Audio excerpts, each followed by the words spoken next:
श्रोताओं, कार्यक्रम में जानकारी दे बताई आज आप स्टूडियो में आमंत्रित કર્યા छा लवीना मिहिर चंदानी ने। आप एक अधिवक्ता छे, राजस्थान हाईकोर्ट जयपुर में विराजे छे और यहाँ से आप जानेला लैंगिक अपराधा से बालिका को संरक्षण अधिनियम 2012 का बारे में, जिन्हें आप पॉक्सो एक्ट का नाम से भी जाना चाह। कार्यक्रम में सबसे पहले आपको खूब खूब स्वागत है लवीना जी। राम राम सा। राम राम सा। अब सबसे पहले आपसे यही जानवो चाहला कि पॉक्सो एक्ट जिया कि कई लोगों के लिए नाम नयो छे, कई लोग जाने ही कोने कि पॉक्सो एक्ट होवे काई छे। तो पॉक्सो एक्ट का बारे में श्रोताओं ने जानकारी दो सा कि ये होवे काई छे। अगर हम बात करें पॉक्सो एक्ट की, तो पॉक्सो एक्ट जो है वो यौन अपराधों से बच्चों का संरक्षण करने के लिए बनाया गया है। पॉक्सो का पूरा नाम ही है protection of children from sexual offence act. जी। साल 2012 पॉक्सो एक्ट 2012 के नाम से बनाया था।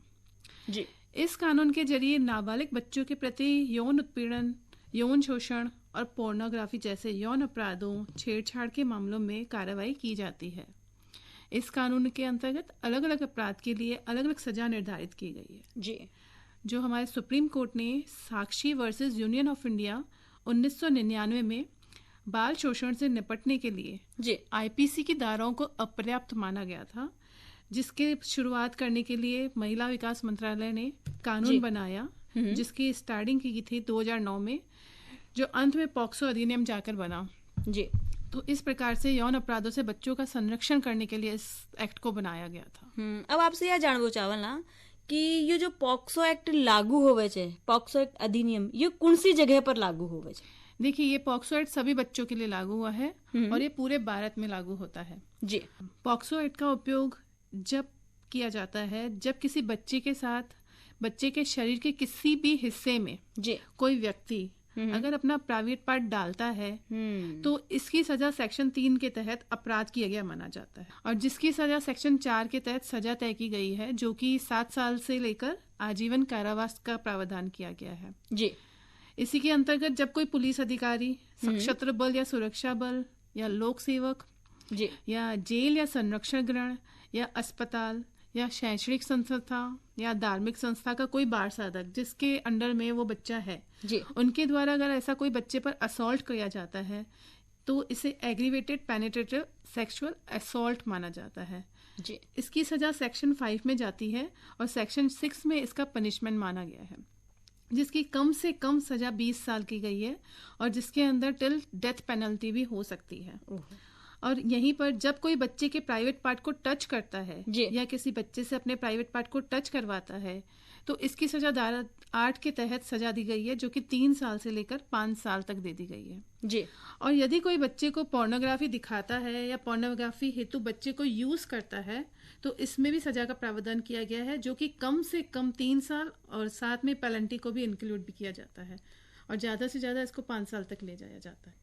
लवीना जी, अब आपसे यह जानवो चावला कि पॉक्सो एक्ट के तहत जब कोई शिकायत दर्ज कराई जावे छे तो ऊ टाइम कई जो पीड़ित छे उकी मेडिकल जांच होवे छे, क्योंकि कई बार लोग कई होवे छे कि शर्म का मार्या या सोचे छे कि आसपास का या घर परिवार का लोग कई केवला ई डर का चालता ही शिकायत दर्ज करावे को ना। तो ई का बारे में विस्तार से माका श्रोताओं ने बताओ सा। देखिए, पॉक्सो एक्ट के अंतर्गत आपको शिकायत दर्ज जो होती है इस कानून में मेडिकल जांच की जाती है, इसका भी प्रावधान किया गया है बाकायदा। जो जांच होती है वो इस तरह से होती है कि बच्चे को कम से कम पीड़ा हो। जी। और मेडिकल जांच जो बच्चे के माता पिता के समक्ष की जाती है, उनकी उपस्थिति में की जाती है। जी। अगर माता पिता उपस्थित नहीं है तो किसी ऐसे भरोसेमंद व्यक्ति के उपस्थिति में की जाती है जिस पर बच्चे का भरोसा हो। बिल्कुल। अगर पीड़ित कोई लड़की होती है तो मेडिकल जांच केवल फीमेल डॉक्टर के द्वारा ही करवाई जाती है। अच्छा सा। तो यानी कहबा को मतलब यही है कि बच्चा के साथ कोई ऐसी घटना घट रही है तो आपने जरूरी कानून को सहारो लेनी चाहिए और शिकायत दर्ज करानी चाहिए ताकि दोषी ने सजा दी जा सके।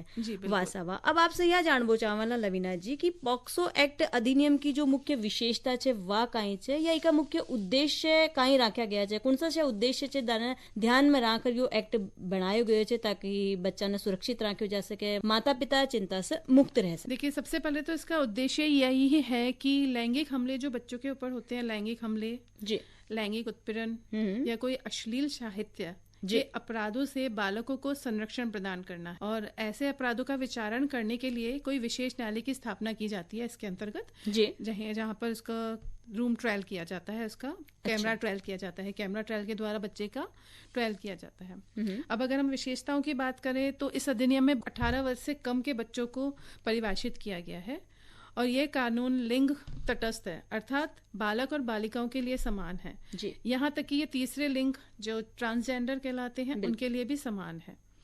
यह एक नाबालिग के साथ सभी यौन गतिविधियों, जो भी यौन तरह की गतिविधियां होती हैं, सबकी उम्र को 16 साल से बढ़ाकर 18 साल तक बढ़ा देता है जी।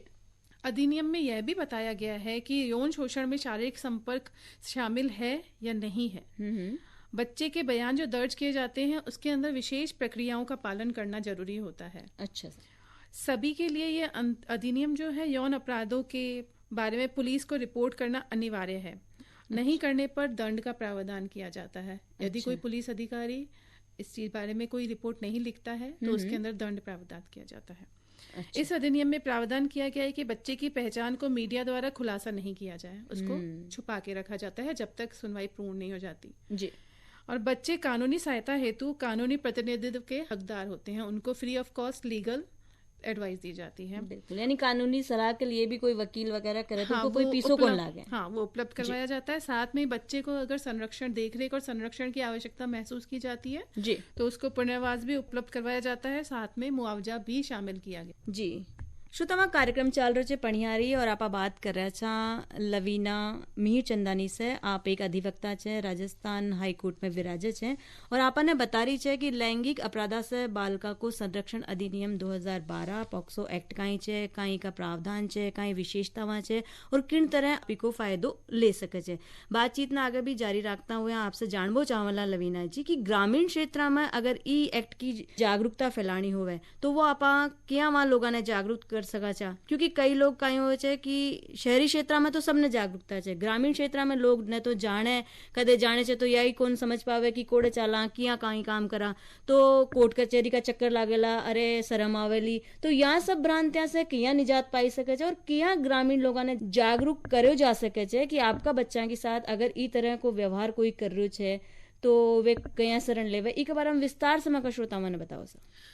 देखिए, ग्रामीण क्षेत्रों के लोगों में इस एक्ट के प्रति जागरूकता हमें केवल इसी प्रकार से करेंगे कि केंद्रीय सरकार हो या राज्य, प्रत्येक राज्य सरकार को उपाय करने होंगे अपने अलग तरीके से जी। इसके अंतर्गत साधारण जनता हो, बालकों के साथ साथ उनके माता पिता और जो उनके संरक्षक जो हैं इस अधिनियम के उपबंधों के प्रति उनको जागरूक करना होगा जी। अब हम ये जागरूक किस प्रकार से फैला सकते हैं? ये मीडिया हो सकता है, टेलीविजन हो सकता है, रेडियो हो सकता है या फिर प्रिंट मीडिया के माध्यम से हम नियमित अंतरालों पर इसका प्रचार करना होगा जिससे लोगों को जागरूकता फैले। साथ ही केंद्र सरकार और राज्य सरकार के अधिकारियों को, जिसके अंतर्गत पुलिस अधिकारी भी शामिल हुए जी, इनको समय समय पर अंतरालों पर एक ट्रेनिंग प्रदान करनी चाहिए जिससे लोगों के प्रति इस डर को दूर किया जा सके। यदि वो ये समस्या लेकर जाते हैं तो कईयों को डर रहता है कि पुलिस अधिकारी उनकी रिपोर्ट नहीं लिखते हैं, तो जो इन ट्रेनिंग के द्वारा उनको स्पष्ट किया जाए कि सरल भाषा में वो लोगों को समझा सकें, उनकी सरल भाषा में उनकी रिपोर्ट्स को दाखिल किया जा सके ताकि लोगों को इससे डर और भ्रांति दूर हो सके। वाह सावा। अब आपसे यह जानबो चाहला कि जब पॉक्सो एक्ट अधिनियम के तहत कोई अपराधी पायो जावे छे तो उन्हें काई सजा को प्रावधान है और कितना दिन में उनकी जमानत भी हो जावे छे। कई लोग काई करे छे कि यही सोचे छे कि अरे आपा तो ये काम, ये अपराध करता चला जावला, थोड़ी सी सजा छे या थोड़ा सा पीसा दिया और बरी हो जावला। तो फिर दूसरा यूं सोचे छे कि अरे काई फायदो, शिकायत दर्ज करवा से अगलो पीसा आड़ो छे, फटाफट निजात मिल जावेली। तो काई कोई ऐसी बात होवे जिन्हें सुनर या वहां लोगों में भी जागरूकता आवे, वे सोचे कि नहीं, अगर गलती कोई के द्वारा करी गई छे, ऐसो अपराध करे गए छे तो उन्हें सजा जरूर मिलेली। ई बात न सोच रही वे आवाज उठावे और कानून को सहारो लेवे और आपका जो टाबर है वहां न्याय दिलावे। देखिए, ये जो बात आप कह रहे हैं ये बिल्कुल सही है। हमारी सरकार ने जो कानून बनाया है पॉक्सो, ये बहुत ही कठोर बनाया गया है जी। अगर आप जमानत की बात करते हो तो ये इतनी आसानी से नहीं मिलती है। अच्छा। जब यदि पॉक्सो का कंप्लेंट दायर की जाती है तो जब ये चार्जशीट बनती है या चार्ज लगाया जाता है जी, इसी के साथ साथ 376 का भी चार्ज चढ़ता है। आईपीसी के 376 का चार्ज लगाया जाता है जिसके अंदर आईओ जब जांच करता है और चार्जशीट दायर करता है तब तक तो जमानत नहीं मिलती है। जमानत मिलना काफी मुश्किल होता है इसके अंदर जी। लेकिन जैसे यदि कंप्लेंट दायर करने के बाद यदि अधिकारी को महसूस होता है कि ये झूठा फंसाया गया है या किसी और प्रकार से पता चलता है तो जमानत मिलती है। लेकिन इसमें जमानत मिलना बड़ा मुश्किल होता है। तो आप इतनी आसानी से इसमें पैसे देकर छूट नहीं सकते आप। बिल्कुल वासावा, बहुत ही बढ़िया जानकारी आप माका श्रोता ने दे रहे छो। अब आपसे या पूछबो चावला लवीना जी कि अगर कोई संस्था में कोई किशोरी के साथ यौन दुर्व्यवहार हो रहे छे, तो अगर वो संस्था प्रधान ने आपा शिकायत करे चा लेकिन वो कोई एक्शन कौन ले रहे हो, तो इके चालता जो माता पिता छे वे उ बच्चा के लिए कई एक्शन ले सके छे, कई ऐसी कार्रवाई छे जो करी जा सके छे, या कौन कौन से जुर्मानो छे जो अगर संस्था प्रधान इके कार्रवाई में शामिल कौन हुयो और कोई जागरूकता कौन दिखायो तो कई उस संस्था के प्रति भी कोई जुर्मानो करो जावलो, कोई सजा को प्रावधान उस संस्था प्रधान के लिए छे? जी हाँ, बिल्कुल, आपने ये बहुत अच्छा प्रश्न किया। जब यदि किसी संस्था में किसी किशोर के साथ ऐसा इस तरीके का कोई असॉल्ट या हैरेसमेंट किया जाता है जी, और उसके माता पिता इस चीज़ की शिकायत कर रहे हैं और तब भी संस्था का प्रधान कोई खास एक्शन नहीं ले रहा है, तो उसके उस अंतर्गत भी प्रावधान किया गया है। इसके अंतर्गत उस प्रधान को 1 वर्ष का कारावास तथा जुर्माने से दंडनीय किया गया है। और यदि किशोर की कोई रिपोर्ट दाखिल करने से मना करते हैं तो खुद किशोर जाकर अथवा उसके माता पिता जाकर स्पेशल जुवेनाइल पुलिस यूनिट है या लोकल पुलिस को अपने जानकारी उपलब्ध करवा सकता है। उसके द्वारा दी गई जानकारी सरल भाषा में अभिलिखित की जाएगी जी, जिसकी अंतर्वस्तु को वह समझ सके। यदि किशोर अपनी कंप्लेंट दायर करता है तो सरल भाषा में उसको लिखा जाएगा। और स्पेशल जुवेनाइल और लोकल पुलिस का यदि समाधान हो जाता है कि बालक के विरुद्ध कोई अपराध किया गया है जी, और उसे किसी देखरेख या संरक्षण की आवश्यकता है, तब उसके कारण को लेखबद्ध करने के बाद वह रिपोर्ट को 24 घंटे के भीतर CWC चाइल्ड वेलफेयर कमेटी जी, या देखरेख संरक्षण समिति या निकटतम अस्पताल में उस बच्चे को भर्ती कराया जाएगा या भर्ती कराए जाने की व्यवस्था करेगा। यदि रिपोर्ट दाखिल करते समय बच्चे को किसी ट्रांसलेटर या स्पेशल एजुकेटर की भी जरूरत होती है जी, तो वो भी CWC उपलब्ध करवाया जाता है। लवीना जी, अब आपसे एक बहुत ही महत्वपूर्ण बात है जो मैंने लागे छे ई एक्ट से संबंधित है कि 2012 से अब तक ई एक्ट के तहत कुण से ऐसा मोटा बदलाव हुआ है, वह बताओ समाका श्रोता हमारा। देखिए, सबसे मोटा बदलाव तो 2019 में बदलाव अमेंडमेंट किया गया था जी, जो कि इसमें सजाओं को कड़ा और सख्त बना दिया गया था। ये इसलिए बनाया गया था कि जो अपराध थे वो कम नहीं हो रहे थे बल्कि ज्यादा हो रहे थे, तो इसलिए इसको कड़ा कर दिया गया।